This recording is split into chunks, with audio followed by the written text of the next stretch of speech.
Gracias, María. Okay. ¿Qué horas son? Ok, vamos a empezar. ¿Oramos? Sí. Padre, gracias, Señor, por lo que podemos hacer ahora, de estudiar cómo leer el libro, cómo ir allí a conocer mejor la palabra, Padre. Ayúdanos a crecer en esta clase en un mayor entendimiento, un mejor entendimiento, Señor, y un resultado de poder crecer en la piedad para parecernos más a tu Hijo Jesucristo, Padre. En el nombre de Jesucristo lo pedimos. Amén. Amén. Okay. Jorge y Ani andan fuera ahora, entonces no están aquí hoy. ¿Cómo les fue con la tarea esta vez? A mí, no muy bien. Me costó entender. Estaba un poquito hecho bolas con. Quería hacer un diagrama. Entonces, tuve que repasar en el libro, estudiar otra vez para ponerme y empezar a aprender a observar. Oh, ok. Y a ver ejemplos de. Francamente, no entendía a qué se refiere cuando hace una lista. Así, Ajá. entendía porque estaba yo por otro lado y Ya yo estabas condicionado, ¿no? A pensar de otra manera. Sí, así es. Ok. Sí, eso es lo bueno. Por eso me gusta este libro porque nos lleva a lo básico primero, que son cosas que la mayoría no conocemos. Y si hacemos eso, aprendemos a hacerlo bien, ya lo otro tiene mucho más, tiene más fuerza, se diría, más sentido. Bueno, más sentido, ¿no? Sí, qué bueno. ¿A los demás les fue bien con la tarea? ¿Estaba fácil? No. Estaba todavía pasándole. Me marcaba, se me borraba, luego me equivocaba y ya estaba marcado y otra vez. No por poner pronombres, era un enredadero. Pero ¿se dio cuenta que toma más trabajo entonces cuando estaba haciendo eso?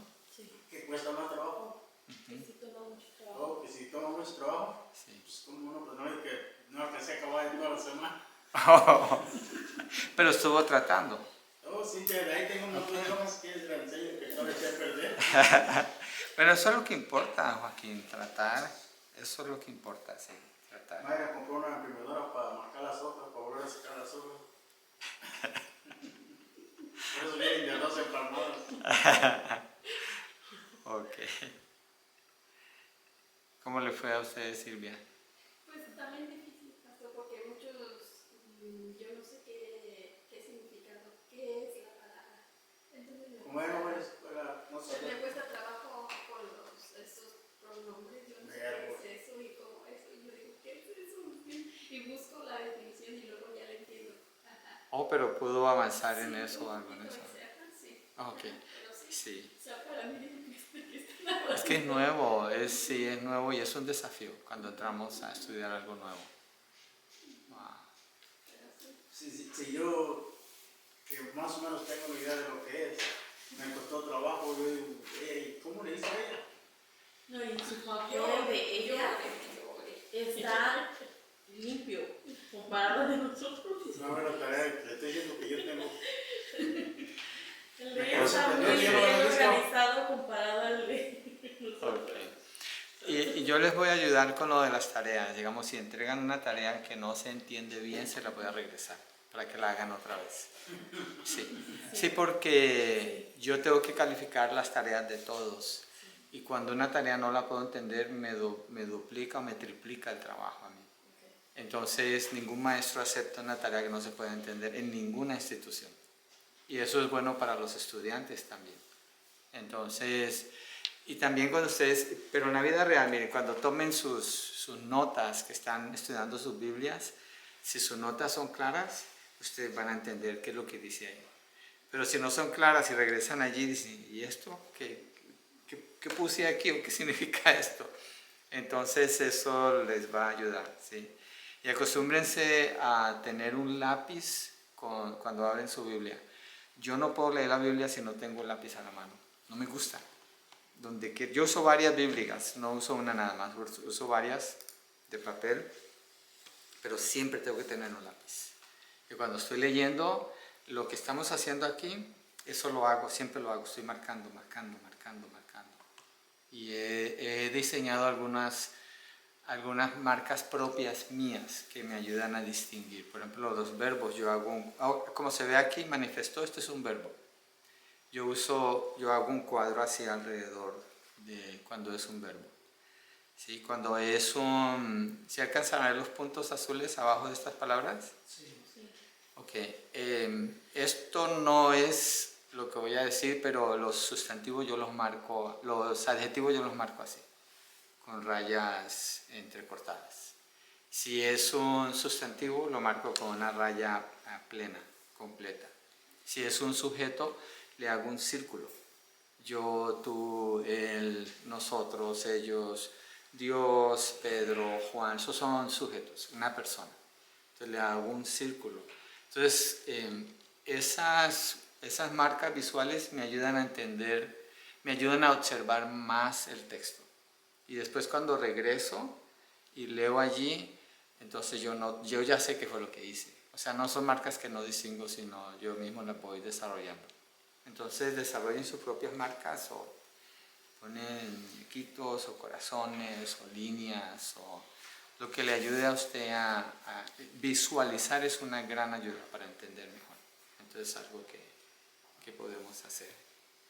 Sí, okay. Entonces vamos a movernos hoy a cómo leer el libro. Y en esta parte entramos en lo que es los párrafos. No miren el screen, mírenme a mí porque yo les digo cuando miran el screen, lo que pasa es que no lo puedo quitar y no quiero causar un problema técnico aquí quitándolo y después otra vez buscar. Entonces, tratemos de trabajar así. En el libro, yo lo que estoy enseñando es del libro. Entonces, esta es la manera como tomar esta clase, tomarla bien tomada. El capítulo 3, ustedes lo leyeron esta semana. Cuando llegan aquí, ustedes ya leyeron ese capítulo. Entonces, cuando yo estoy explicando, ustedes ya conocen de qué estoy hablando. ¿Sí?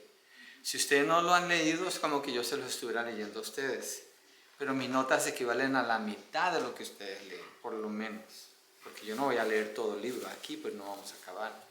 Entonces, necesitan hacer la lectura en su casa. Hagan la lectura en su casa, marquen, tomen nota y cuando lleguen aquí esto es lo que va a pasar. Ustedes van a poder hacer preguntas bien específicas, la clase se hace más interesante, para ustedes tiene más sentido lo que están escuchando. Pero cuando yo lo doy, como son conceptos nuevos, hay un poquito de choque al principio y yo estoy preocupado, no los quiero cargar demasiado, pero quiero soltarme para poder enseñar a la vez. Entonces, toca es que trabajemos en equipo para que funcione la clase. ¿Sí? Okay. Entonces, ahora vamos a ver lo que es, seguimos observando, ¿sí? Seguimos buscando, mirando los párrafos y nos vamos a pasar a lo que es el análisis de las oraciones al examen de los párrafos. Las oraciones, ¿se acuerdan la semana pasada cuando hicimos la lista? Que Annie decía que ella hizo la lista del pedazo grande y yo le decía, bueno, es que lo queremos hacer de los pedazos chiquitos. Ahora nos vamos a extender un poquito más y a observar los párrafos como están escritos. ¿Sí? Entonces, a lo que nos lleva a la observación es aprender a ver, que Manuel lo describió muy bien, aprender a ver, aprender a observar. Porque la costumbre general que todos tenemos es llegar a un texto y no observarlo, sino interpretarlo habiendo pasado por alto un proceso que es un poquito largo y toma tiempo. Entonces tenemos que desarrollar la habilidad de observar, tenemos que desarrollarla, porque no es natural, esa habilidad se desarrolla, ¿sí? Se desarrolla. Y entre más lo hagamos, mire, cuando yo he tomado clases así, tomo esas notas y empiezo a practicarlo todos los días. Y se hace parte de mí, ya no lo puedo hacer si no estoy haciendo estas cosas. Entonces, cuando eso se hace parte de usted, es natural, ya se hace natural, entender los textos más rápido, observar cosas que antes no notaba. Pero eso toma práctica. Entonces, leyeron, bueno, ¿quién leyó la historia? Yo sé que Mario ya la leyó, del estudiante, el pez y Agassiz. ¿O lo leyeron? Yes. ¿Tú lo leíste, Manuel? Oh, entonces ustedes van a disfrutar más. No, esa historia está bien, buenísima, buenísima. Creo que Howard Hendricks es el que la usa y el escritor Duval usa lo que dijo Howard Hendricks de eso. Por el largo que tiene no la voy a leer toda, pero el estudiante que quiere estudiar zoología llega a un lugar donde hay un maestro, un experto en insectos. Él quiere estudiar insectos. Y el profesor le dice que dime qué es lo que quieres, que quiero estudiar insectos. ¿Cuándo quieres empezar? Ya. Ok. Entonces le dice, mira, agarra ese pez que está allá, está en un frasco con un líquido amarillo, tenlo y obsérvalo.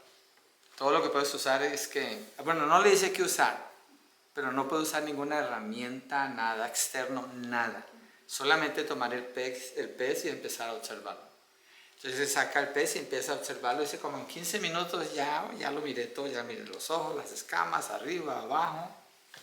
Y está como impaciente cuando viene el profesor para decirle que ya él lo observó. En 10 minutos hace eso. Pasa media hora, una hora y otra hora. Y el pez le dice que le parecía repulsivo mirar ese pez. Estaba como... Y así pasa y después llega la hora del lunch y dice, ok, estoy libre, me voy a ir a comer. Como que se libera de esa tarea. Y se va a comer y después regresa y comienza a observarlo de nuevo. En una de esas como que se le seca el pez porque se entretiene viendo otras cosas y tiene que regresar a mojarlo con el líquido que lo conserva. Y ahí está él. Dice, allí estaba yo con mis 2 manos, mis 2 ojos y el pez. Parecía una exploración de lo más limitada.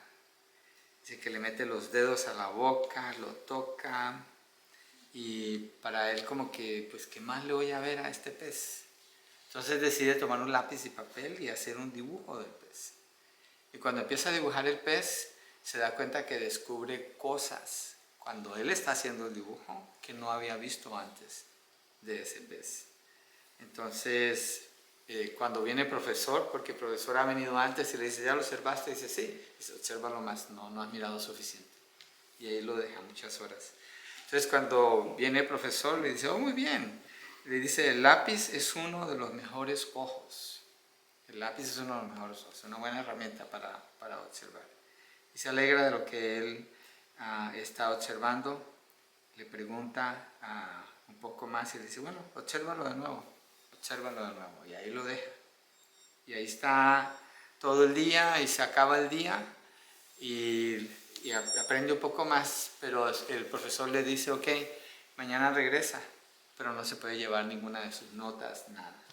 Y dice, ay, ahí en la noche y pensando en ese pez y a la hora de dormir está pensando en ese pez.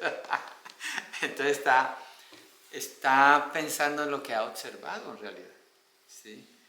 Y así sigue y cuando se lo muestra al profesor, siempre le dice, observa de nuevo algo que no has notado. Pero llega un punto donde el estudiante aprende a observar el pez, pero con una actitud diferente, su actitud cambió. La actitud cambió, ahora lo hace ya quiere hacerlo, quiere saber, quiere ver qué es lo que hay allí. Él dice que esa experiencia impactó su vida para toda su carrera y para todo lo que él ha hecho en su conocimiento, el haber tenido que pasar tanto tiempo con ese pez. Sí, el miserable pez, dice él. Y ahora lo hacía con amor propio. Dice, pronto comencé a descubrir cosas nuevas, una tras otra, hasta que entendí lo justo que había sido el profesor en su crítica. La tarde pasó con rapidez y cuando hacia el final el profesor inquirió, ¿lo ves ya? No, le conté, estoy seguro que no, pero lo que sí veo ahora es lo poco que veía antes. Esa es la clave de la observación. Esa es la clave. Cuando observamos y observamos y observamos nos damos cuenta de lo poco que sabemos de la Biblia. o de lo poco que sabemos de algún texto en particular. Sí. Entonces, es una experiencia que transformó la vida de él. Yo me imagino que ustedes, cuando estaban haciendo la tarea, siendo que no es algo que normalmente hacen, se encontraron como con una pared a ratos. Y como, tengo que mirar esto. Y tal vez algunos de ustedes rápido la sacaron, pues es una tarea, la voy a entregar así. Tal vez algunos otros de ustedes se fueron a dormir pensando en ese texto, en las observaciones, y decidieron volver y tratar de nuevo. ¿Sí? Pero lo que pasa es esto, ir al texto y observarlo es una batalla espiritual. Es una batalla espiritual que solamente se puede vencer así como esta descripción, estando ahí frente como el pez, con ese pez. Y cuando su profesor le dice, usted le muestra lo que observó, el profesor le dice, no has observado lo suficiente, tienes que observar otra vez. Entonces, se vaya de nuevo allí. Y aun cuando termine y cree que ha hecho toda la tarea, acuérdese que después cuando usted regresa a ese texto va a decir, yo no había visto esto antes. Así va a ser, porque es la palabra de Dios. Hay algunos textos que pueden ser más fáciles de observar que otros. Entonces, lo que tenemos que hacer al observar es la actitud del que leyó la carta de amor. ¿Se acuerdan? Que dice querido y empieza a preguntarse, ¿y le dirá querido a cualquiera o no? O sea, no, solamente es para mí.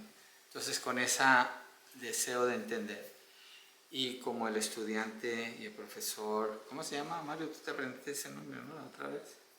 ¿Profesor de la historia? Ajá. El profesor Agassiz. El profesor Agassiz. Entonces, se trata de observar mucho el texto. Entonces, ahora, ¿qué vamos a buscar en los párrafos? Un párrafo, miren, fíjense, voy a subrayar, voy a marcar un párrafo aquí. Este es un párrafo. No, perdón, esta es una oración. ¿Cómo hago? Déjenme ver si lo puedo hacer un poco más pequeño, tal vez no lo van a distinguir todo. Si en un párrafo, usemos del 4 al 10. No sé si... se me movió. Ok. Vamos a usar del 3 al 9, porque es lo que se puede ver aquí. Digamos que ahí empieza y ahí termina, y el párrafo tiene varias oraciones.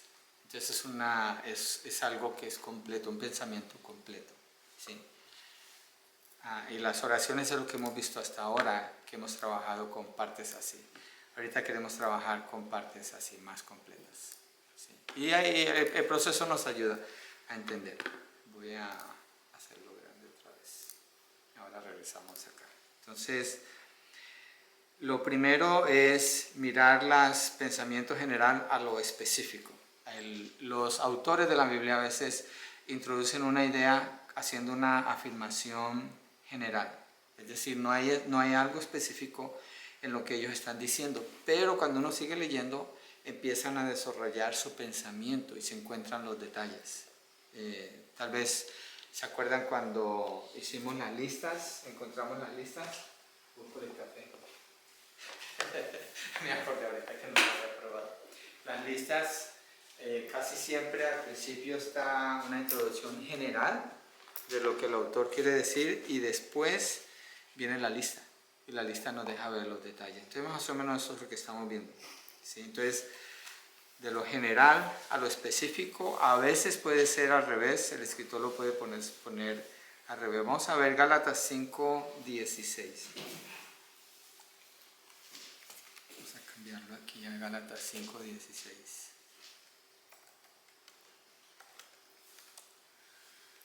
Digo pues, andad por el Espíritu y no cumpliréis el deseo de la carne. Es muy general, ¿cierto? Como la otra vez pregunté, ¿cuál parte del canto les gustó? Todo. Es bien general, todo es muy general, no es una respuesta. Es cuál parte del canto les gustó. O la estrofa número 2. El coro me gustó. O que está hablando de la salvación, eso es ser específico. Entonces, Gálatas 5:16, andad por el Espíritu, no cumpliréis el deseo de la carne. Es una declaración muy general, porque no está indicando cómo. Ahora, si seguimos mirando el texto, en los versos 19 al 21, ahora bien, las obras de la carne, ¿qué es lo que dijo en la declaración general? Andad por el Espíritu, no cumpliréis el deseo de la carne. ¿Cuál es el deseo de la carne? Verso 19. Ahora bien, las obras de la carne son evidentes, las cuales son inmoralidad, impureza, sensualidad. Hay una lista aquí, ¿cierto? ¿Se acuerdan la lista? Idolatría, hechicería, enemistades. Y sigue el texto, si uno sigue leyendo, dice, andar en el Espíritu, no satisfacéis los deseos de la carne. Esta es la segunda parte de andar en el Espíritu. Mas el fruto del Espíritu es amor, gozo, paz, paciencia, benignidad, bondad, fidelidad, mansedumbre, dominio propio. Son 9 cosas, es otra lista. Entonces está bien, de lo general a lo específico. Nada complicado, nomás es para familiarizarnos con la manera como está escrita la Biblia. Vamos a mirar otro ejemplo que no está en el libro. Ese está en Tito, capítulo 1, en el verso 5. Por esta causa te dejé en Creta, para que pusieras en orden lo que queda y designaras ancianos en cada ciudad, como te mandé. ¿Es específico o es general? Es general, ¿cierto? Está diciendo en general qué es lo que Tito va a hacer allá en Creta. Poner ancianos en las iglesias. ¿Qué es lo específico en el texto? Verso 6. Empezamos con el 6. Y esto es, si alguno, ¿de quién se está refiriendo? ¿De qué está hablando Tito?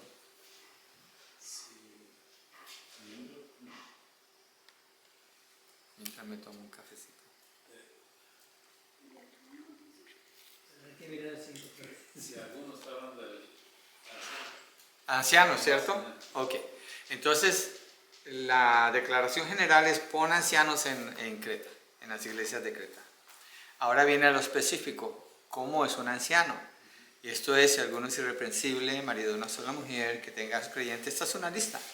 No acusado de dissolución ni de rebeldía, porque el obispo debe ser irreprensible, como administrador de Dios, no obstinado, no iracundo, no adicto a la bebida, no pendenciero, no amante de ganancias deshonestas, sino hospitalario, amante de lo bueno, prudente, justo, santo, dueño de sí mismo, reteniendo la palabra fiel que es conforme a la enseñanza, para que sea capaz también de exhortar con sana doctrina y refutar a los que contradicen. Entonces va hasta el verso 9.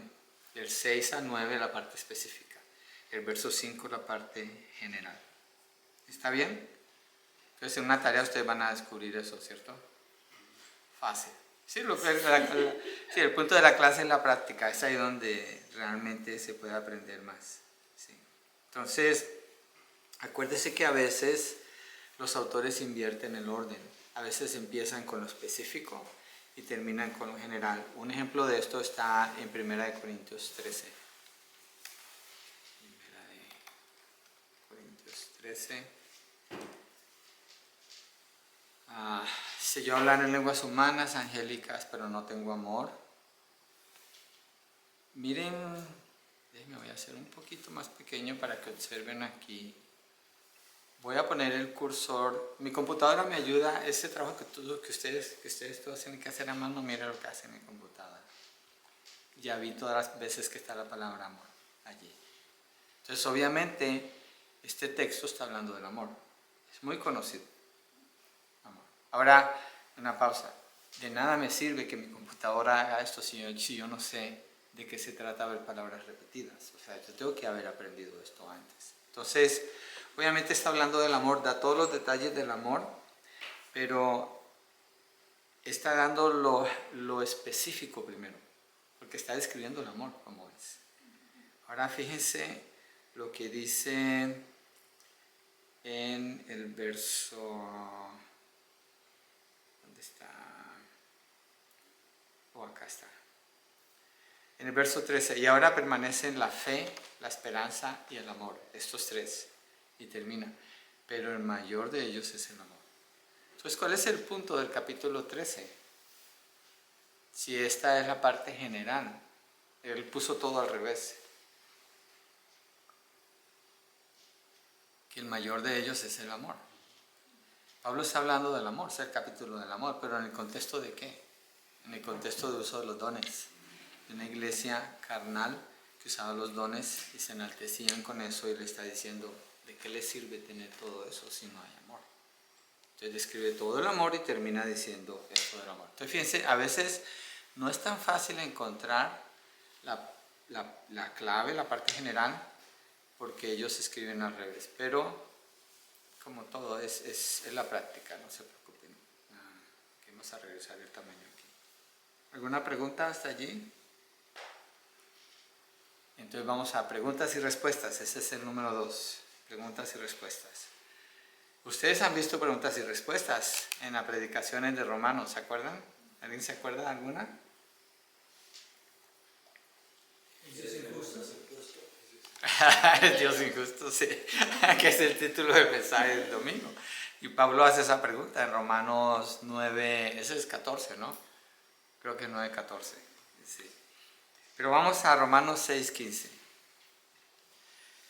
Romanos 6:15. Entonces lo que pasa con estas preguntas y respuestas es que el autor hace una pregunta, pero él mismo da la respuesta. Así es como escribe. Aquí está Romanos 6:15. Entonces, ¿qué?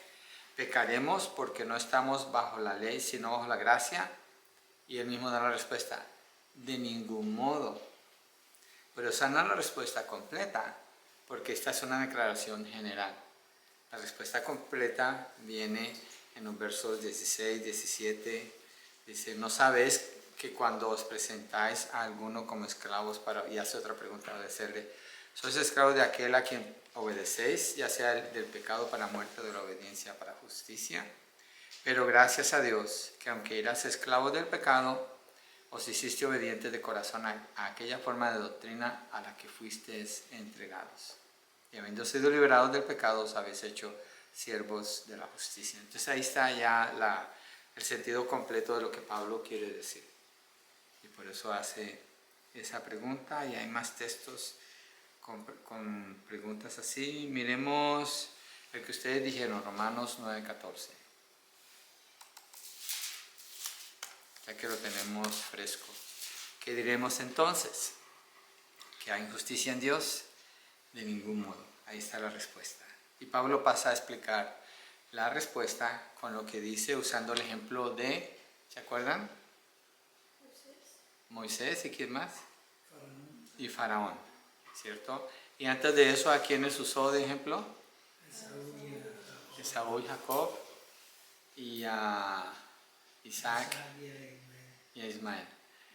Una persona en la internet me critica en esa predicación, y digo yo, tan solo si viniera a la clase de interpretación, se ahorraría poner lo que pone de mí ahí sin saber. Entonces le pongo, te haría bien si lees todo el contexto, capítulo 9, 10 y 11. Y después te regresas desde el capítulo 1, te haría bien para que entiendas de qué habla. Gente que critica a los predicadores y no tiene ni idea de lo que cuesta preparar un mensaje o cómo se interpreta un texto, y hablan a lo loco, porque miran y tienen una doctrina o tienen una teología que se las dieron y ellos no aprendieron a discernir de dónde venía eso.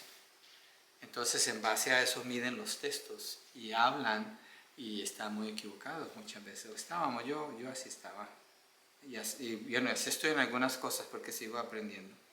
Marcos utiliza bastantes preguntas en Marcos 2, capítulo 1. Vamos a mirar, ese es un texto largo porque, bueno, Marcos 2, vamos a empezar ahí. En el verso 7, Marcos usa una serie de preguntas aquí. ¿Por qué habla este así? Está blasfemando. ¿Quién puede perdonar pecados sino solo Dios? Entonces la pregunta principal no es por qué habla este así, sino es ¿quién puede perdonar pecados sino solo Dios? Esa es la pregunta que ellos están sacando allí. Después en el verso 16, al ver los escribas de los fariseos, que él comía con pecadores, recaudadores de impuestos, decían a sus discípulos, ¿por qué él come y bebe con recaudadores de impuestos y pecadores? Hay otra pregunta allí. Después en el verso 18 aparece otra pregunta. Los discípulos de Juan y los fariseos estaban ayunando, vinieron y le dijeron, ¿por qué ayunan los discípulos de Juan y los discípulos de los fariseos, pero tus discípulos no ayunan? Entonces todas estas preguntas están dirigidas a cuestionar al Señor Jesucristo, a cuestionar su autoridad, a cuestionar su enseñanza. Y Marcos las usa en su narrativa. Miren el verso 24. Entonces los fariseos le decían, y fíjense quiénes son los que siempre hablan allí. Los fariseos. Cada una de estas preguntas son ellos. Los fariseos decían, mira, ¿por qué hacen lo que no es lícito en el día de reposo? Y en el capítulo 3, verso 4, a ver si puedo avanzar aquí. 3, 4, sí. Entonces les dijo, este es Jesucristo. Él presenta la serie de preguntas que son 4, y la quinta pregunta, Jesucristo cierra con una pregunta. Y le dice, ¿es lícito en el día de reposo hacer bien o hacer mal? Está confrontando las preguntas de ellos, que son malvados. Salvar una vida o matar, pero ellos guardaban silencio. Entonces Jesucristo les contesta sus preguntas y al final termina haciéndoles una pregunta y ellos nunca le pueden contestar. Entonces Marcos tiene esto aquí y lo tiene más adelante en el libro también. Pero voy a avanzar para no quedarme tanto en el mismo texto. Entonces el primero fue de lo general a lo específico, el segundo fue las preguntas y respuestas, que son formas de diálogo. Ahora vamos al diálogo, que es el tercero, el diálogo. Los diálogos los encontramos, por ejemplo, en Marcos 2. Bueno, lo que estábamos viendo, esta lista de preguntas, este es un diálogo entre Jesús y los fariseos. Eso es lo que está pasando allí, es un diálogo entre ellos, pero está hecho a manera de preguntas. Ahora, cuando encontramos preguntas, por ejemplo, en el texto de Marcos, ¿quién hace las preguntas? Los fariseos. ¿A quién le hacen la pregunta? A Jesús. ¿Cuál es la intención de las preguntas? Desacreditar su autoridad. ¿Cómo responde Jesús las preguntas? Entonces nosotros empezamos a observar eso y a hacer preguntas. ¿Quiénes están allí? ¿Sí? Y cuando usted va descubriendo quiénes son, puede usar código de colores como... A ver si me regreso rápido aquí para que miremos. Cuando usted hace sus notas, por ejemplo, ¿por qué habla este así? Digamos, yo digo, son los fariseos, voy a ponerlo verde. Entonces ya, bueno, no salió, pero debería guardarlo verde aquí, esta frase. Lo voy a hacer con este. Entonces, ¿por qué habla este así? Entonces empiezo a marcar con verde todas las veces que los fariseos hablan. Entonces identifico cada pregunta, encuentro otra pregunta donde no son ellos, digo, ¿quién es? ¿Es Jesús? O el que lo voy a poner amarillo, entonces lo cambio allá. Entonces eso le ayuda a usted en su lectura. Nunca compren una Biblia que ya traiga colores. Hay una Biblia que se llama la Biblia del arco iris, no usen eso, no lo hagan, no hagan eso, no pierdan su tiempo con Biblias así. Esas Biblias ya hicieron todo el trabajo, alguien más lo hizo, alguien más hizo la observación. Cuando ustedes ya lleguen ahí no van a observar, porque ya el trabajo está hecho. Entonces, Biblias así no les sirven. Inclusive, si puede tener una Biblia que no tenga letras rojas, mejor. Si la tiene con letras rojas, está bien, no se preocupe por eso. Pero todavía es mejor si no trae letras rojas. Porque hay algunas, bueno, no me voy a meter ahí, pero los colores que sea usted que los esté usando. Otro diálogo en la Biblia, ayúdenme. ¿De qué diálogo famoso se acuerdan que hay en la Biblia, en el Nuevo Testamento? Jesús, ¿con quién? Con la mujer samaritana en Juan capítulo 4. La tentación. Con Satanás. Wow, sí, en Marcos 4 está ese, Lucas 4. Sí. ¿Qué otro diálogo se acuerdan? Cuando caminaba sobre el agua, ¿no? Sí, a Juan 3 con Nicodemo y habla de la salvación. Cuando caminaba sobre el agua, ¿cuál es el diálogo? ¿Sí hay un diálogo? Sí, por decir, ¿por qué se asusta o algo así? Sí, hay un diálogo con ellos porque lo ven, tienen miedo y ahorita vamos a entrar en parte de las emociones también. También está el diálogo en Números, creo que es Números, olvido el número de Números, pero es cuando el burro está hablando con Baal. Y está hablando, es un diálogo. ¿Por qué me golpeas? Es bien interesante. Entonces, acuérdese, usted encuentra los diálogos, entonces, ¿quién está haciendo las preguntas? ¿De qué está hablando? A mí me gusta un diálogo en especial en Juan capítulo 9, porque el Señor Jesucristo sana a un hombre ciego. Es tan interesante el diálogo que se suelta allí. Si usted observa el texto, usted se fascina en ese capítulo. Es uno de mis capítulos favoritos, de mis 100 capítulos que son favoritos de la Biblia. Pero el hombre ciego le dicen, ¿qué? ¿No eras tú el que andaba pidiendo limosna? Sí, soy yo. Pero ¿cómo es que ves? Pues alguien me sanó. ¿Y quién es? Pues no sé. Y lo llevan a la sinagoga y lo empiezan a interrogar allá y les da testimonio. Y se enojan y llaman a los papás y les dicen, pues pregúntenle ustedes a él, ya es mayor. Y lo llaman otra vez y les dicen, ¿qué no les dije ya? ¿Acaso se quieren hacer ustedes también discípulos? Y lo corren de la sinagoga. Es bien interesante porque es bien interesante porque el Señor Jesucristo cierra el diálogo diciéndoles que ellos son ciegos a los fariseos. Y toda la historia es la narración de un ciego que recobra la vista. Y la manera como el ciego le da la vista a él, si usted presta atención al diálogo, Jesucristo hace barro con saliva y se lo pone en los ojos.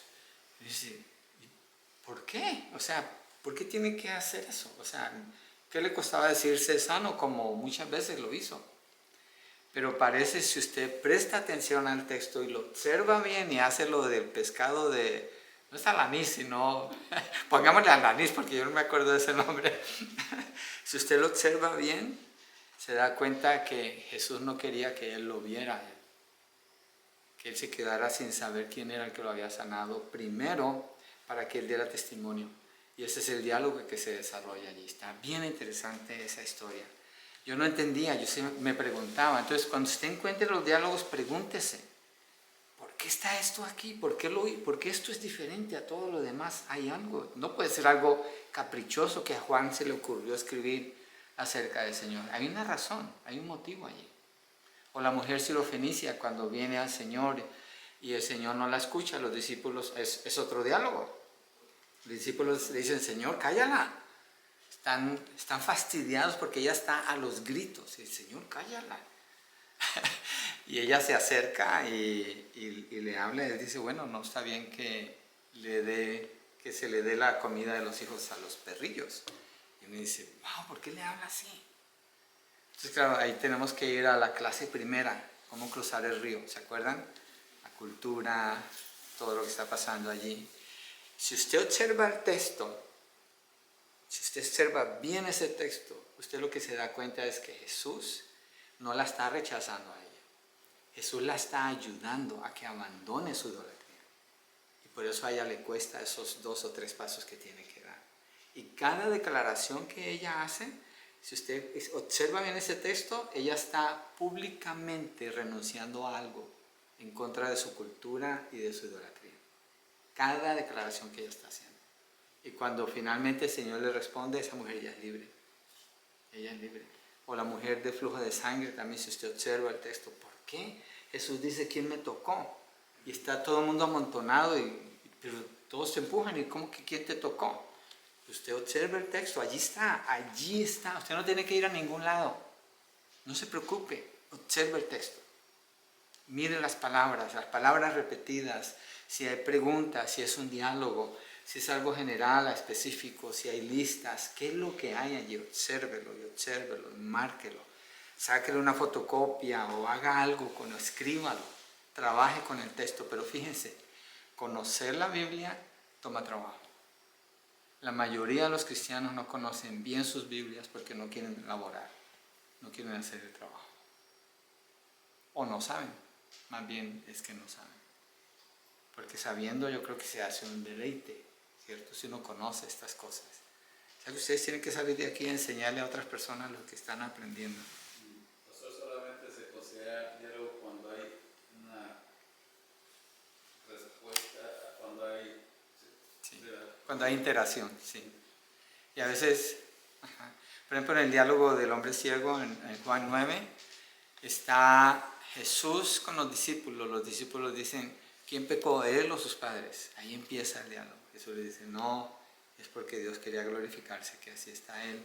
Después el diálogo con el ciego, después el ciego con la gente que lo ve sanado, después el ciego con los de la sinagoga, después los de la sinagoga con los padres del ciego, después el ciego otra vez en la sinagoga, después corren al ciego, después viene Jesús y se presenta al ciego y le dice quién es él, y él cree, y después Jesús con los fariseos. Entonces, yo ya observé el texto, por eso lo puedo describir. Si yo no lo hubiera observado, no lo pudiera describir.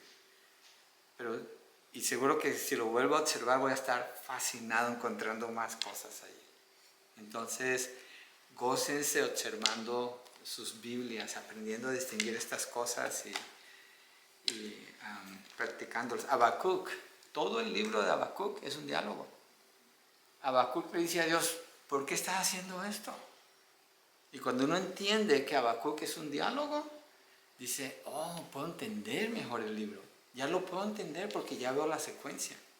Si les ha pasado que leen un libro de la Biblia y usted dice, pues estoy bien perdido, no sé. Llega a un capítulo y dice, no sé, o sea, ¿por qué están diciendo? No entiende. Pero si usted entiende, si usted aprende a entender el propósito del libro, el propósito del pasaje que lee,